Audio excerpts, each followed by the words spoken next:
Hello, আমি অঙ্কিত আর আজকে আমি আবারও চলে এসেছি গণেশ পুজো প্রিপারেশনের একটা নতুন ভিডিও নিয়ে। আর ঘড়ির কাঁটায় এখন ঠিক ভোর 4:35।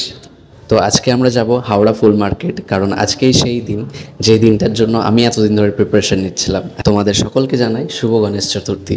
আর তোমাদের কার কার বাড়িতে আজকে গণেশ পুজো হচ্ছে তোমরা কিন্তু অবশ্যই আমাকে কমেন্ট বক্সে জানিও।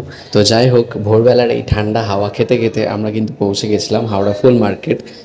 কিন্তু এখানে পৌঁছে দেখলাম এখানে একটা প্রচুর ভিড় রয়েছে। আমি জানি না আমি কতটা ভিডিও করতে পারবো, কটা ক্লিপ নিতে পারবো, তবে যতটুকু সম্ভব, যতটুকু পসিবল অবশ্যই তোমাদের সাথে আমি শেয়ার করব। আর আজকে যেহেতু পুজো, তাই হাতে একটুও সময় নেই।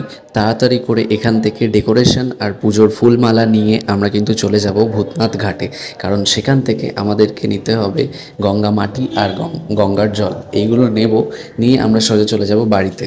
কিন্তু বিশ্বাস করো, এই গঙ্গার পাড়ে এসে আমার মনটা এতটাই ভালো হয়ে গেল, কারণ এই ভোরবেলা গঙ্গার পাড় আর একটা মিষ্টি হাওয়া গেলো, মাইন্ডটা একদম ফ্রেশ হয়ে গেল। তোমাদের কার কার গঙ্গার ঘাট ভালো লাগে আমাকে অবশ্যই জানিও। আমি জানি অনেকেরই এই গঙ্গার ঘাট খুব পছন্দের। তো আমাদের এখানের কাজ মিটে গেছে, এবার আমরা গুটি গুটি পায়ে রওনা দেবো বাড়ির দিকে, কারণ বাড়িতে গিয়েও এখনও অনেক কাজ রয়েছে। তো দেখা হচ্ছে পরবর্তী ভিডিওতে। ভিডিওটা কেমন লাগলো তোমরা জানিও। টা